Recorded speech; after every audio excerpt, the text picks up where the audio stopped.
welcome back to my channel. This video is going to be my second annual Living Dead Dolls haul. I'm going to go over all the dolls and products associated with Living Dead Dolls that I have acquired in 2025.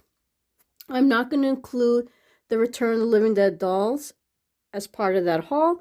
These are just going to be outside of the Return of the Living Dead Dolls. So let's get to it. Now, these are not going to be in any particular order because it's a little hard to take down certain dolls, as you see here. In my previous video with the Wonderland, I did mention that I did acquire the Red Queen this year. She was towards the tail end of 2025, and you can watch her in more detail in my Wonderland video. That is the Red Queen, which I got this year, 2025. Okay, next are the Oz variants, the emerald green Oz variants. Again, I didn't want to take them down to display for the video, so I'm just going to show you where they are in my in my Oz display. So here's the Fab 4 in the front, and in the back, you can see it, sorry for the lighting, is the Wicked Witch of the West in green, and that's the Oz variant series. I've acquired this amazing vinyl banner, which is for Series 30, the Sideshow Performer series. I got this banner in addition to another cool set called the Cabinet Cards. I'll show you that in a moment. Just want you to admire the beautiful artwork of this banner. I always wanted a couple of the Living Dead Dolls banners. This is the one I wanted the most. And I'll go into detail about Series 30, including the banner, when I talk about Series 30.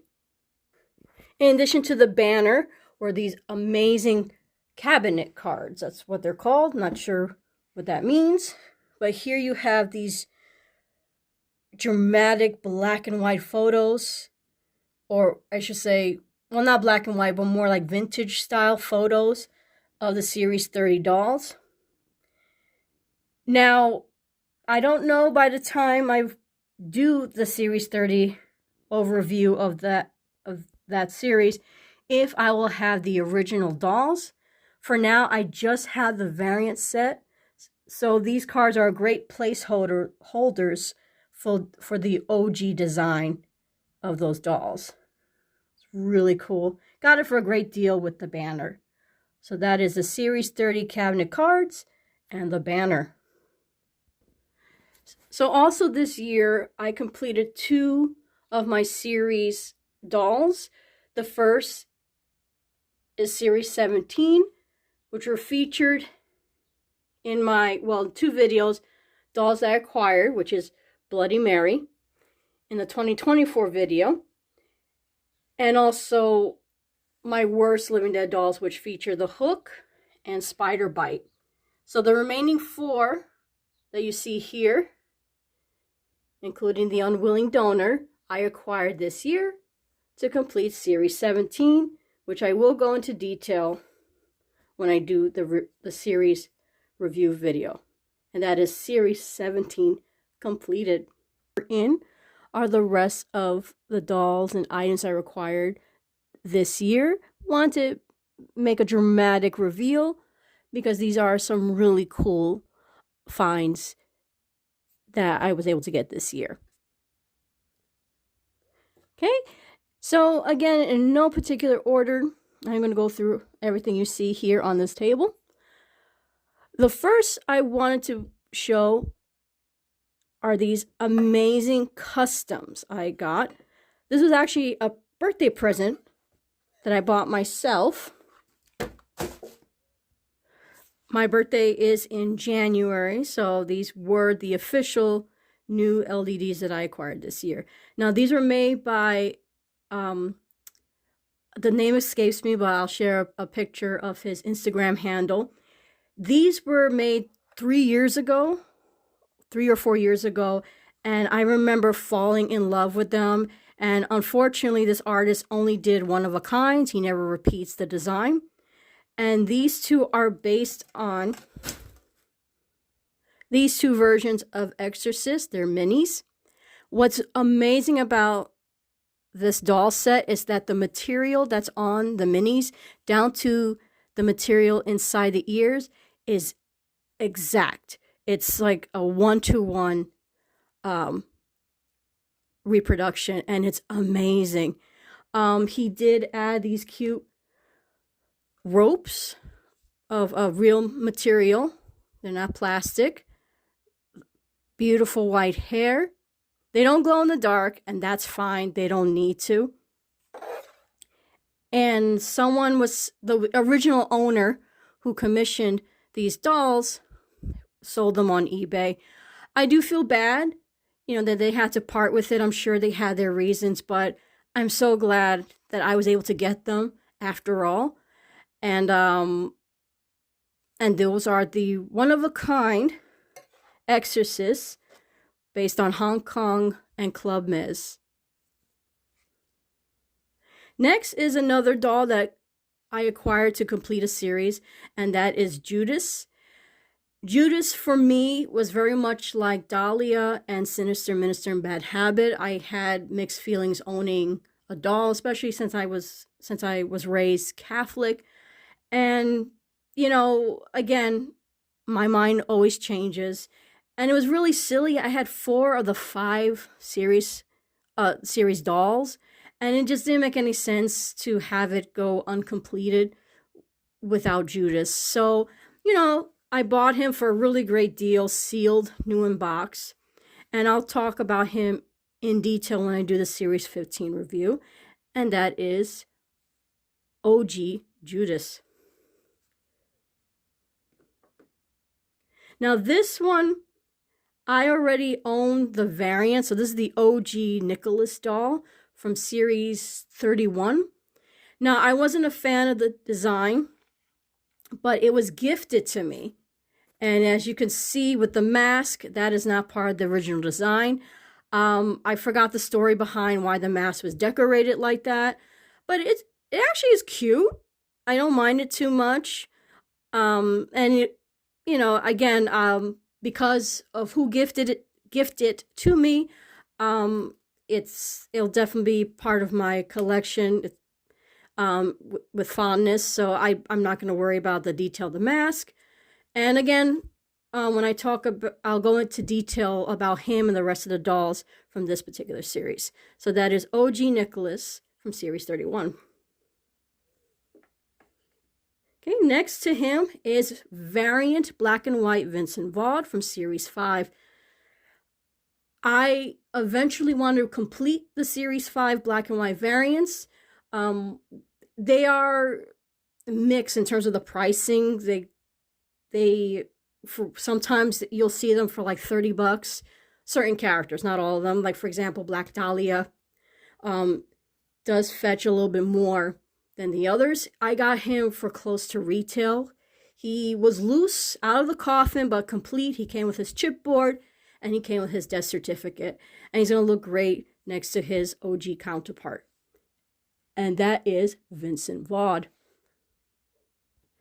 And another gift that I acquired is the variant Dementa ragdoll.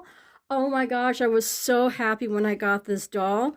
She is so cute. I never thought I was going to have her in my collection. And I didn't have to pay through the nose for it. It was, again, the person who gave this to me was very generous. I appreciate it. I'll talk about her more in detail when I talk about the ragdolls. But my favorite thing is that she comes with her little tag. All the ragdolls that I own, they don't have the tag. I'm a little bummed by it, but those ragdolls, when I bought them a couple of years back, they were very cheap together. So I was able to overlook the missing tag, but it's so nice to have the coffin tag. So that is variant Dementia. And this cutie little baby. In my 2024 video, I said I wanted to get Sybil, the Sybil dolly, when I talked about the other two dollies that I acquired, which was Exorcist and Infernal. And I got her at, you know, a little bit more than what I paid for all my dollies, with the exception of Lilith from San Diego Comic-Con. But, you know, again, so I think I paid like maybe $60 for her, free shipping, and she was new in box. She's just so cute. Now, I'm hoping to get Schizo to complete the dollies, but he's another one that, you know, again, commands a high price. And the dolly version of him is not my favorite of all of them, but if I can get him really cheap to complete my series of dolly dolls, you know, I'll definitely get him. So let's hope in 2026 I can complete my dolly collection. And that is Sybil Dolly. Another doll I wanted to get that I noted in the 2024 video is Resurrection Sybil. She was so hard to come by, and again, so expensive too. I actually was able to get her for well below what most sellers have listed her for. She was loose. She came with her coffin. She came with her chipboard, death certificate, so she came complete. Now, unfortunately, due to time, which is something I mentioned in my videos, the elasticity of her mask has become worn, so the mask doesn't stay perfectly on her face. But she's just a really cool doll, and look at that face. She has a beautiful face. I will talk about her along with the rest of the dolls from Resurrection 1 when I do the Resurrection videos. And that is Resurrection Sybil. And this object here is something else that I wanted for a couple of years. It's the Living Dead Dolls Art Show Tombstone. So a couple of years back, I believe in 2016, they had this wonderful celebration of not only Living Dead Dolls, 16th anniversary, but they also had an open invitation that they mailed out blank dolls to artists who posted artwork of Living Dead Dolls over the years on social media, and they each got a doll to submit to this wonderful event. And if real close right here, see the details. It was from October 31st. Oh, excuse me, I had the date wrong. My apologies. It's not 2016, it's 2006 in the showroom, New York City. And it was just really cool. These, you could still find them, but the prices are like all over the place. And when I went to the Disturbing Dollies Gallery this summer, I saw the curator, Penny, when she had this in her collection. I didn't know how small it was, so the price that sellers were trying to get for it was insane. I managed to get one for a good deal, a price that I was comfortable paying, and I love it. I have it right next to my posies, the different colored posies, and it's just such a really cool piece of LDD history, and that is the Art Show Tombstone. And last but certainly not least is a Christmas present from my hubby. It's the LDD Presents The Shining Talking Grady Twins. I always wanted to get these dolls. I love twin dolls. I'm not a huge fan of The Shining. I like the movie. It's a solid horror film. And I didn't pounce on them right away when they first came out, which I should have. But I'm so glad my husband got them for me. I will talk about them when I do my Mattel versus Mezco Shining Twins. I also have those dolls, so look for that in the new year. And that's the Shining Grady Twins. Oh, and one more thing, she's an honorable mention, and I'll talk about her in detail when I talk about some of the customs that I have regarding Living Dead dolls. This is a representation of the original Fibercraft dolls that Ed Long used. in making Living Dead dolls. I saw it on another video and I thought that would be a really cool thing to own. So she didn't cost much, like 20 bucks.